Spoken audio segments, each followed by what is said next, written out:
March 21, 1963, Alcatraz officially closed. All the prisoners were transferred off the island. Only that's not what happened. Not at all.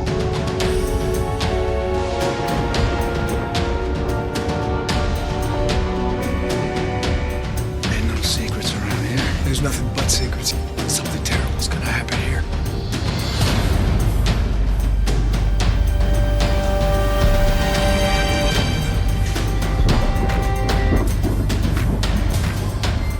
Radio the station. Tell them to send everyone. 302 men disappeared that night. They were never seen or heard from again. Until now.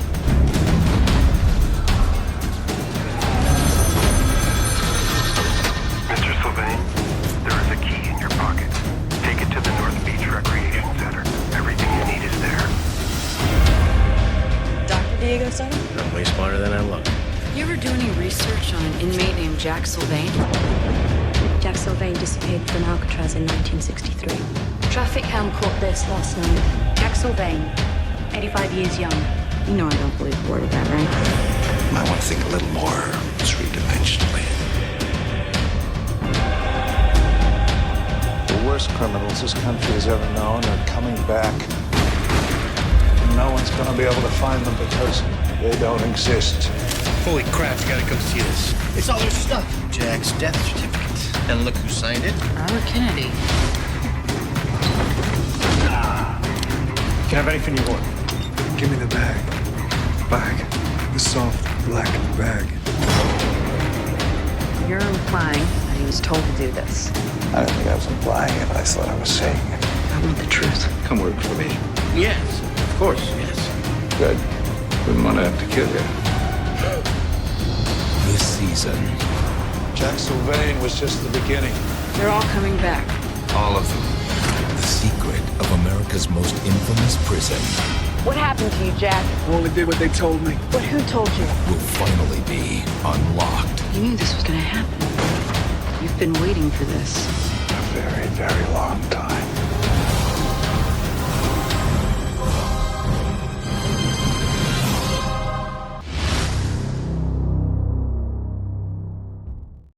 A poco más de 1 kilómetro de la costa de una ciudad vibrante, yace una isla, un peñasco de 22 acres que se alza sobre las aguas frías y turbulentas de la bahía de San Francisco. Su nombre es conocido en todo el mundo, pero su verdadera historia es un laberinto de identidades superpuestas, un palimpsesto en el que cada era ha escrito su relato sobre los vestigios de la anterior. Ha sido un faro de esperanza para los navegantes, una fortaleza de defensa para una nación en crecimiento, una jaula de acero para los hombres considerados incorregibles y un escenario para una poderosa declaración de libertad. Sus muros de hormigón, erosionados por el viento y la sal, guardan los ecos de más de un siglo de confinamiento. Son las voces de soldados y criminales, de guardias y sus familias, de activistas que buscaron reclamar un legado. Para entender este lugar, no basta con conocer su faceta más famosa. Es necesario desandar el camino, capa por capa, y escuchar cada una de las historias que la isla tiene que contar. Este viaje nos obliga a cuestionar nuestras ideas sobre la justicia, el castigo, la soberanía y la indomable voluntad del espíritu humano por ser libre.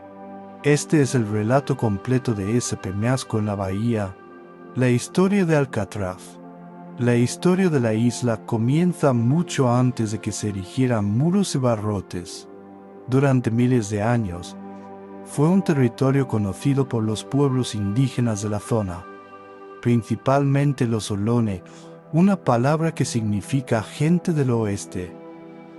La evidencia arqueológica y la historia oral sugieren que el uso de la isla era complejo y multifacético, encapsulando una dualidad que se convertiría en un tema recurrente a lo largo de su historia. Por un lado, era un lugar de sustento, Los Olone visitaban la isla para recolectar huevos de aves marinas y pescar en sus aguas circundantes. Por otro, era un lugar de exclusión. Las tradiciones orales indican que la isla se utilizaba como un lugar de aislamiento o destierro para aquellos miembros de la tribu que habían violado leyes o tabúes importantes. Esta dualidad fundamental, ser a la vez un lugar de vida y de muerte social, sentó las bases para las futuras identidades de la isla. Algunas leyendas también sugieren que la isla era vista como un lugar que albergaba espíritus, lo que hacía que algunos la evitaran, mientras que otras tradiciones apuntan a que pudo haber sido un lugar de sanación y espiritualidad. El nombre moderno de la isla y su entrada a la historia escrita llegaría con los exploradores europeos. En agosto de 1775, el teniente de navío español Juan Manuel de Ayala, al mando del paquebote San Carlos, se convirtió en el primer europeo en navegar deliberadamente a través del estrecho que más tarde se conocería como el Golden Gate, anclando la bahía para llevar a cabo la primera cartografía completa de sus aguas. Durante su expedición de 6 semanas, Ayala y su piloto, José de Cañizares, mapearon la bahía. Al observar la abundante avifauna en una de las islas, Ayala la bautizó como la isla de los alcatraces. Es un error común pensar que se refería a la isla que hoy conocemos como Alcatraz. El mapa de Ayala de 1775 identifica claramente la actual isla de Hierbabuena con ese nombre. La palabra Alcatraz es un término arcaico en español que se cree que se refería a los pelícanos, de forma más general, a aves marinas grandes y extrañas como los alcatraces. Con el tiempo, el nombre fue transferido por cartógrafos posteriores a Peñasco más pequeño y desolado que se convertiría en la fortaleza y la prisión, y finalmente fue anglicanizado Alcatraz. Durante décadas, la isla permaneció como un simple punto en el mapa, un peñasco deshabitado sin vegetación significativa ni agua dulce, un lugar definido por las aves que le dieron su nombre. Todo cambió drásticamente a mediados del siglo XIX. En 1848, al final de la guerra entre México y Estados Unidos, California pasó a ser propiedad estadounidense. Casi simultáneamente, se descubrió oro en el American River, desatando la fiebre del oro. San Francisco se transformó de un pequeño asentamiento a un puerto bullicioso y un centro económico vital para la costa oeste. Con esta nueva importancia estratégica, surgió la necesidad urgente de proteger la entrada a la bahía de posibles ataques navales. El gobierno de los Estados Unidos actuó con rapidez. En 1850, el presidente Miller firmó una orden ejecutiva que reservaba la isla de Alcatraz, junto con otras islas de la bahía, para un posible uso militar. Una comisión conjunta del ejército y la armada diseñó un plan de defensa ambicioso, un triángulo de defensa que protegería la bahía. Alcatraz, por su posición central y dominante, fue elegida como el vértice principal de esta estrategia, junto con Fort Point en el lado sur del Golden Gate y Lime Point en el norte. La transformación de la isla fue inmediata y radical. A partir de 1853, el Cuerpo de Ingenieros del Ejército de los Estados Unidos comenzó la construcción de una imponente ciudadela y fortaleza en la cima de la isla. Los planes eran ambiciosos, incorporando la topografía natural de la isla en el diseño defensivo. Se realizaron voladuras masivas en la roca y se levantaron muros de ladrillo y piedra para crear escarpadas defensas perimetrales. El acceso a la isla estaba estrictamente controlado. Para llegar a la cima desde el muelle, cualquier atacante tendría que atravesar primero la caseta de guardia, una estructura fortificada equipada con obuses de 24 libras y aspilleras para rifles, y luego cruzar un puente levadizo sobre un foso seco para llegar a la ciudadela. La ciudadela era una fortaleza dentro de la fortaleza. Este robusto edificio de ladrillo de 3 pisos fue diseñado como la última línea de defensa. Contenía viviendas en sus 2 pisos superiores, mientras que el sótano albergaba cocinas, comedores y vastos almacenes de comida, agua y municiones. Podía albergar a 200 hombres en tiempos de paz y estaba diseñado para resistir un asedio de hasta 4 meses. Alcatraz se convirtió rápidamente en el sitio militar más fuertemente fortificado de toda la costa oeste. Para el inicio de la Guerra Civil en 1861, la fortaleza contaba con 85 cañones, y en su apogeo, más de 111 piezas de artillería rodeaban la isla. El armamento era una muestra de la tecnología militar más avanzada de la época. Incluía enormes columbias de ánima lisa y los innovadores cañones Rodman. Los cañones Rodman, reconocibles por su distintiva forma de botella de soda, se fabricaban mediante un revolucionario proceso de fundición hueca y enfriamiento interno que los hacía inmensamente fuertes y seguros de operar. El modelo más grande instalado en Alcatraz, el Rodman de 15 pulgadas, pesaba casi 50,000 libras y podía lanzar un proyectil de 450 libras a una distancia de casi 3 millas, un arma formidable diseñada para destruir cualquier barco enemigo que se atreviera a entrar en la bahía. En medio de esta militarización, se añadió otro elemento crucial a la isla, uno que simbolizaba la seguridad en lugar de la destrucción.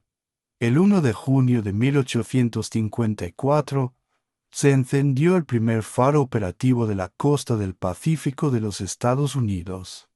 Construido por la firma de Baltimore Gibbons y Kelly, el faro original era una estructura de estilo Cape Cod con una corta torre que se elevaba desde una casa de campo. Su luz, generada por una avanzada lente Fresnel de tercer orden importada de Francia, comenzó a guiar a los barcos de forma segura a través de la niebla y la oscuridad de la bahía, un símbolo de esperanza que contrastaría profundamente con el futuro de la isla. El primer farero fue Michael Cassin. Este faro original fue dañado en el terremoto de 1906 y finalmente demolido en 1909 porque la nueva y masiva casa de celdas bloqueaba su luz. Fue reemplazado por la actual torre de hormigón de 84 pies de altura, que se encuentra junto al bloque de celdas. La fortaleza de Alcatraz, con su tecnología de vanguardia en artillería y navegación, fue una clara proyección del poder y el control de una nación en expansión. Fue diseñada para imponer orden en un entorno caótico, primero sobre las rutas marítimas, muy pronto, sobre los hombres. Aunque sus cañones nunca dispararon en batalla, su papel como prisión comenzó casi de inmediato, un presagio de los 100 años de confinamiento que estaban por venir. El uso de Alcatraz como prisión militar comenzó de manera informal pero casi instantánea. En diciembre de 1859, cuando el capitán Joseph Stewart y su guarnición de 86 hombres tomaron el mando de la fortaleza, 11 de sus propios soldados ya estaban confinados en el sótano de la caseta de guardia por diversas infracciones. El ejército reconoció rápidamente el valor de la isla como lugar de detención. Su aislamiento, rodeada por las aguas heladas y las fuertes corrientes de la bahía, la convertían en un sitio ideal para albergar a prisioneros con pocas esperanzas de fuga.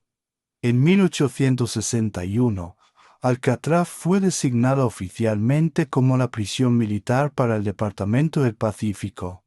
Las condiciones iniciales eran deplorables. Los prisioneros eran hacinados en el sótano de la caseta de guardia, durmiendo en el suelo de piedra. A medida que el número de reclusos aumentaba, se hizo evidente la necesidad de instalaciones más grandes. En 1863, Se construyó una prisión temporal de madera al norte de la caseta de guardia, conocida como la prisión inferior. Con el tiempo, esta estructura fue ampliada con edificios contiguos. Durante la Guerra Civil, la isla no solo sirvió como defensa contra una posible incursión confederada, sino que también encarceló a simpatizantes del sur y prisioneros de guerra. El incidente más notable ocurrió en marzo de 1863, cuando la goleta confederada J.M. Chapman fue capturada antes de que pudiera iniciar sus planes de atacar el comercio del Pacífico. La tripulación, que pretendía actuar como corsarios, fue arrestada y confinada en Alcatraz. Los 3 cabecillas fueron juzgados y condenados por traición, aunque más tarde recibieron un perdón del presidente Abraham Lincoln. Este evento demostró el papel de la isla como un instrumento para neutralizar a los enemigos del Estado. Tras la Guerra Civil, el papel de Alcatraz como prisión se expandió para servir a las políticas de expansión hacia el oeste de Estados Unidos. Se convirtió en el destino de prisioneros nativos americanos que se resistían a la asimilación y la expropiación de tierras. En 1895, en uno de los episodios más significativos de esta era, un grupo de 19 líderes Hopi de la aldea de Oribe en Arizona fue encarcelado en la isla. Sus líderes, Lomaonjima y Yuquima, fueron arrestados por resistirse a las políticas gubernamentales de educación forzada para sus hijos y a los programas de asignación de tierras que entraban en conflicto con sus creencias y su soberanía. La prensa de San Francisco de la época los describió con estereotipos racistas, llamándolos apaches de aspecto asesino y pieles rojas astutos. Este evento sentó un precedente claro para el uso de la isla como una herramienta de supresión política y cultural, un legado que sería directamente confrontado por los activistas nativos en 1969.